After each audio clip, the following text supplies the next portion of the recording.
지난 25일 국회에서 소상공인 손실보상법을 논의하기 위한 입법 청문회가 열렸습니다. 이 자리에서 의원들은 여야를 가리지 않고 손실보상법 소급 적용의 필요성을 강조했지만 정부에서는 중복 지원 문제 등을 이유로 어렵다는 입장을 밝혔는데요. 손실보상법 소급 적용에 대한 소상공인들의 생각은 어떤지 이동규 기자가 들어봤습니다. 지난 25일 국회에서 방역 과정에서 생긴 소상공인의 손실을 어떻게 보상할지를 놓고 입법 청문회가 열렸습니다. 이 자리에서 여야 의원들은 큰 이견 없이 소상공인의 피해에 대해 소급 적용이 필요하다고 목소리를 냈습니다. 더불어민주당 양이원영 의원은 정부 재정을 적금에 비유하며 소급 적용의 필요성을 강조했고, 국민의힘 이주환 의원은 헌법을 근거로 반드시 소급 적용을 해야 한다고 밝혔습니다. 이에 대해 최상대 기획재정부 예산실장은 소급하게 되면 정산이 필요하고 정산하게 되면 추가로 지원받는 분도 있겠지만 실제로 환수해야 하는 부분도 있다며 반대 입장을 분명히 했습니다. 소급 적용을 하게 되면 이미 지급한 재난지원금이 있기 때문에 중복 지원 문제가 발생하고 피해보다 더 지급된 소상공인에게는 환수를 해야 하는데 그게 현실적으로 어렵다는 겁니다. 이번 입법청문회에 소상공인을 대표해 참석했던 곽아름 씨. 곽 씨는 청문회 참석을 통해 손실보상법에 대한 의원들의 입법 의지는 확인할 수 있었다고 말합니다.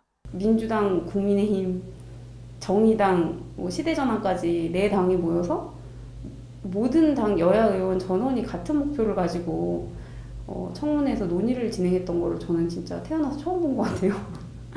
그렇게 노력을 좀 많이 해주셨는데, 하지만 정부 측에서 소급 적용을 반대하는 것에 대해서는 집합금지와 영업제한 조치가 재산권 침해에 해당하기 때문에 정당한 보상이 뒤따라야 한다고 강조합니다.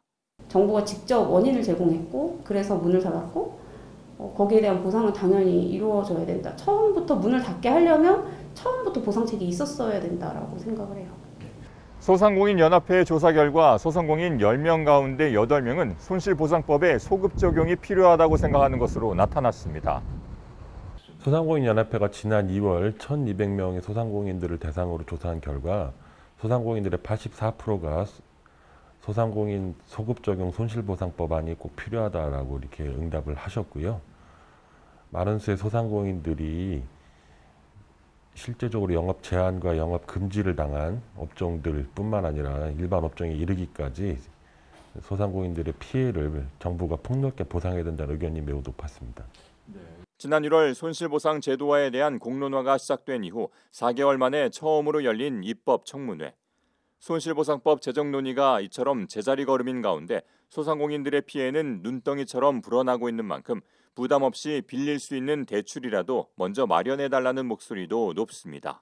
저희 집 같은 경우에도 한 6개월 이상 임대료 못 냈어요. 이제 또 내용 증명인가요? 그거 보낸다 그러고 막 그러더라고. 어느 세월에 그 법 제정되고 뭐하고 하루 이틀 또 이게 손질하고 하루 이틀 되는 거 아니에요. 저희들이 이제 원하는 거는 일단 먼저 대출 형식이든 일단 먼저 좀 이렇게 숨통을 좀 틔워준 다음에 나중에 법이 제정되면 이렇게 차후 정산을 하는 형식으로. 이런 가운데 여행업계에서는 손실보상법 대상에 여행업도 포함해 줄 것을 국회와 정부에 촉구하고 있습니다.